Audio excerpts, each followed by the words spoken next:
Hello বন্ধুরা, আজকে হলো কালী পূজা। তার জন্য আমরা চলে এসেছি কালী পূজার ঠাকুর দেখতে, মানে কুড়ি ঘর। তারপরে এইখানে একটা গাছ আছে, গাছের মধ্যে ভেমুরিলের চাক আছে। আর এইদিকে মানে প্যান্ডেল, মানে আমাদের কালীমা আছে এইখানে। প্যান্ডেলটা গাছের ডুম দিয়ে বানিয়েছে।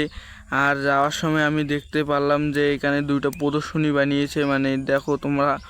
তারপরে প্যান্ডেল চলে আসার পরে আর একটা প্যান্ডেল দেখতে চলে আসলাম, মানে ছাতার লাইন ভাই দেখো। তারপরে এখানে দেখো গাইস, বুর্জ খলিফার ফটো লাগিয়েছে, দেখি কি হয় ভিতরে গিয়ে। এটার মধ্যে এটা কি লাগিয়েছে আমি জানি না।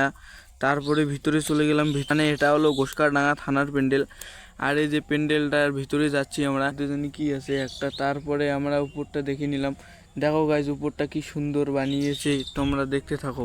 আর আমি বের হয়ে দেখতে পারলাম এইখানে ধুমাবেড়া বিস্কুট। তারপর অর্ডার দিয়ে দিলাম, মানে কাকুটা বানাচ্ছে বিস্কুট। তারপর দেখো গাইজ এগুলো কি কি দিল। দেওয়ার পর এখন আমার ভাই খাবে। এই যে খেয়ে গেল। তার